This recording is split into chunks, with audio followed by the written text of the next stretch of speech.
O Brasil vive hoje já o drama que outros países vêm vivendo desde que na China surgiu essa epidemia do coronavírus. Hoje nós já temos no Brasil 100% do contágio localizado. E, lamentavelmente, o país não tem uma agenda não somente para enfrentar de forma adequada a epidemia em si, mas principalmente para enfrentar as suas repercussões, em particular do ponto de vista econômico e social. Ainda ontem eu tive a oportunidade de ir a um estabelecimento que eu frequento e o drama da pessoa de que a maior parte dos seus clientes que ela atende com hora marcada estavam desmarcando os compromissos, as pessoas com receio, outras coisas que ela faz externamente também, as pessoas desmarcando.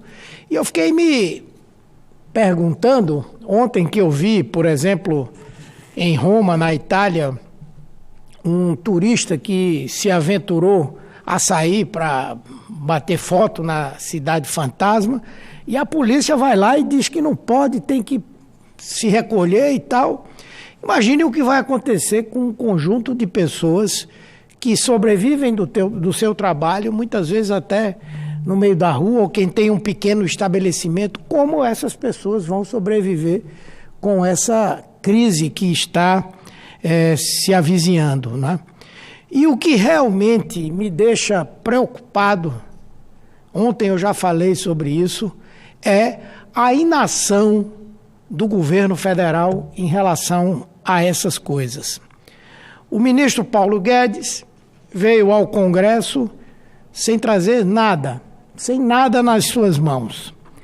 Não tem projetos, nada apresentou, nenhuma ação emergencial. Alguém que tem uma visão tão estreita quanto o seu próprio chefe, o presidente da República, que ao longo de 2 dias passou por um vexame absurdo. Num dia ele diz que essa coisa do coronavírus é uma fantasia. No outro dia ele vai fazer aquelas lives ridículas que faz toda quinta-feira com máscara, dizendo que estava com suspeita de estar com o coronavírus. Espero que não esteja, desejo que não esteja. Seria mais um problema para o país se o presidente da República adoecer. E havia apregoado que era uma fantasia, quer dizer, uma coisa irresponsável. O presidente da República dizer ao povo que está exposto a essa doença de que aquilo é apenas uma criação da imprensa, é uma fantasia. Um assessor do presidente contaminado também, né? E como eu disse, ele próprio com suspeita de ter o vírus. Na verdade, o Brasil está sem uma liderança.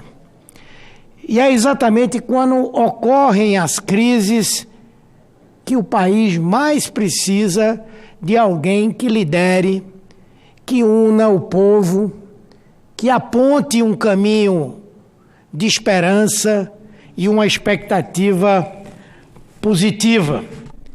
Infelizmente, o país está lançado à própria sorte, seja na economia, seja na área da saúde pública. Mas alguém pode dizer, não, isso é um senador da oposição que é contra o governo Bolsonaro, a situação não é essa que ele está dizendo aí.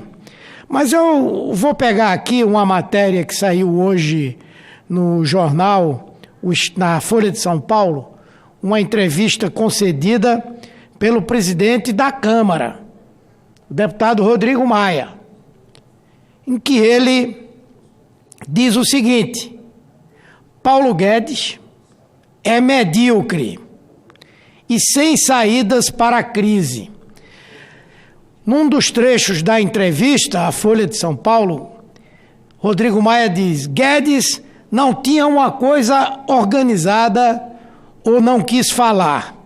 Se olhar os projetos, tem pouca coisa que impacte a agenda de curto prazo ou quase nada. E olhe que a nossa preocupação é exatamente com o curto prazo. Disse mais: não posso acreditar que um homem de 70 anos, com a experiência dele, tenha mandado isso com essa intenção. A crise é tão grande que a gente não tem direito de imaginar que o ministro da Economia de uma das maiores economias do mundo possa ter pensado de forma tão medíocre. Continua Rodrigo Maia: o que preocupou os parlamentares é que certamente teremos impacto de curto prazo e que essas reformas de médio e longo prazo não vão resolver. Temos uma crise de pandemia de um vírus que começa a crescer no Brasil. O que incomodou os parlamentares é que não sentimos e não vimos se ele não podia falar ou se ainda não organizou as soluções para os problemas de curto prazo, como nos setores de aviação civil e de serviços. Vejam, repito, não é ninguém da oposição que está dizendo não. É aquele que é considerado o maior fiador das reformas econômicas do governo, que apesar de não ser da base do governo, mas tem sido o principal aliado do governo nesse Congresso Nacional. Então o país está num estado de estupefação. É como se fosse como naquele filme que diz assim: socorro, o piloto sumiu. O governo sumiu. O governo não sabe o que fazer. Quer fazer mais do mesmo. O mesmo que já deu errado.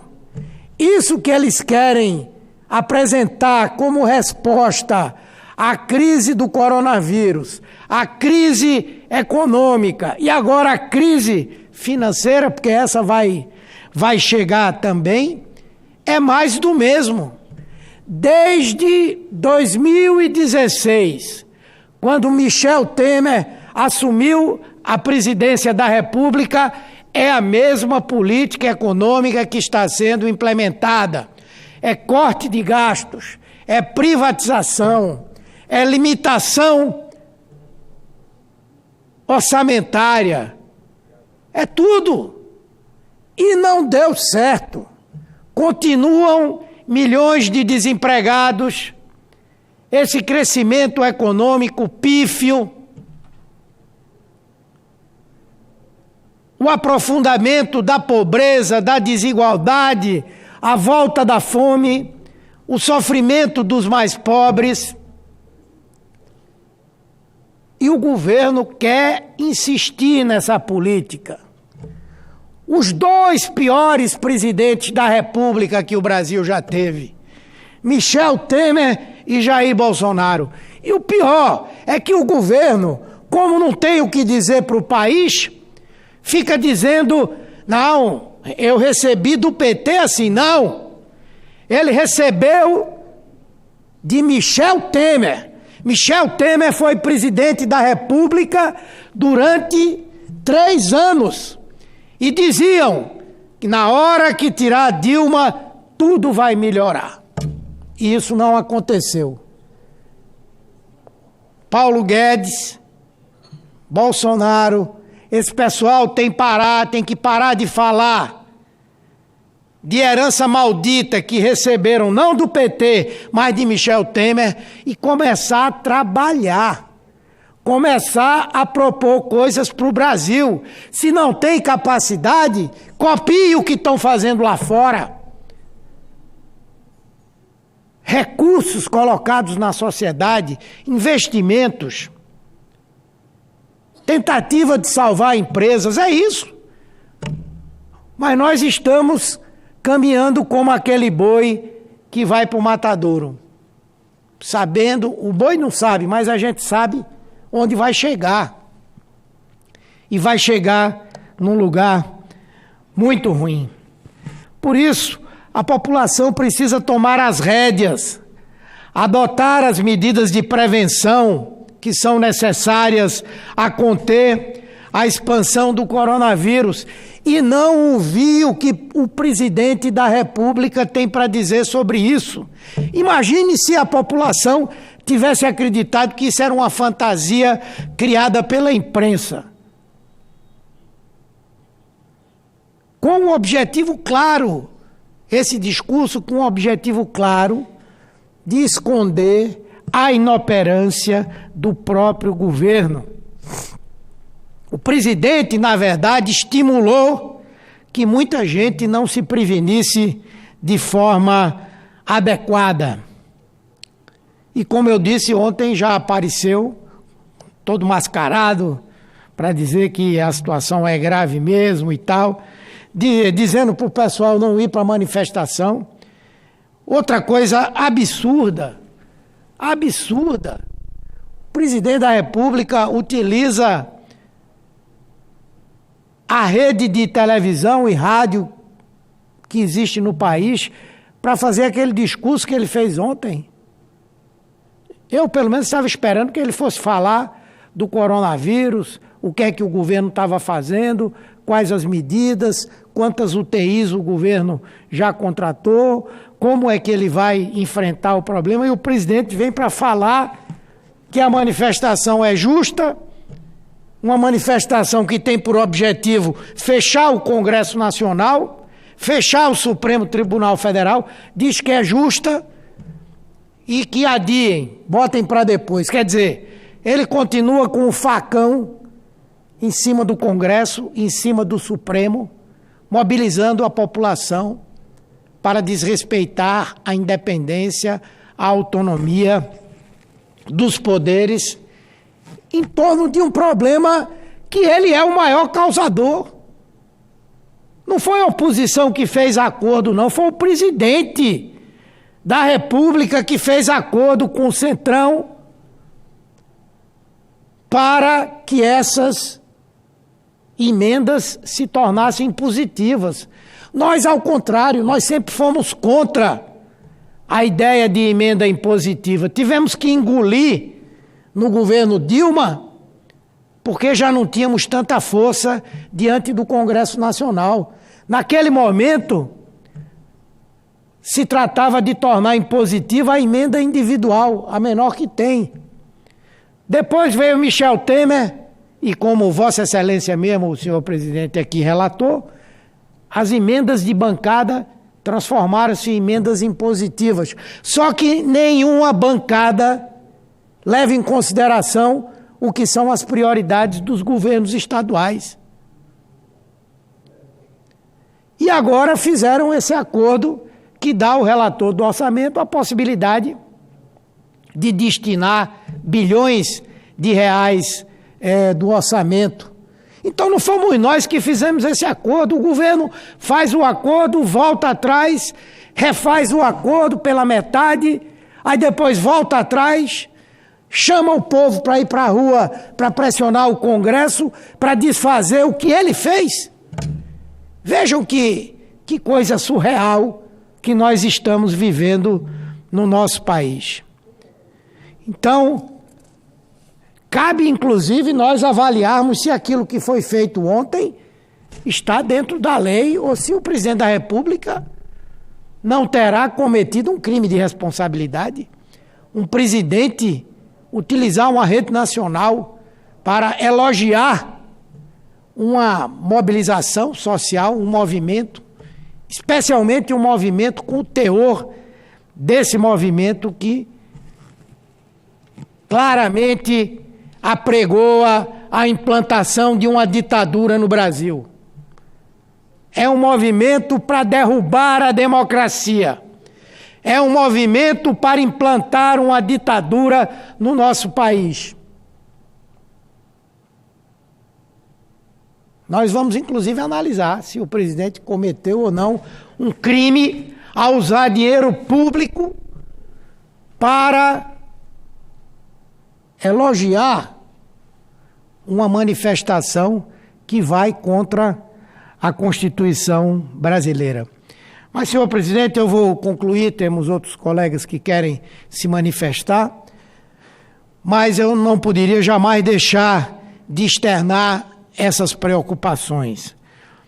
Nós entendemos que o caso é grave, naturalmente não é preciso que haja pânico, é importante que cada um assuma a sua parte de responsabilidade para passarmos por esse período que sem dúvida será muito duro para o Brasil, não só do ponto de vista econômico, mas principalmente do ponto de vista social, e continuar cobrando.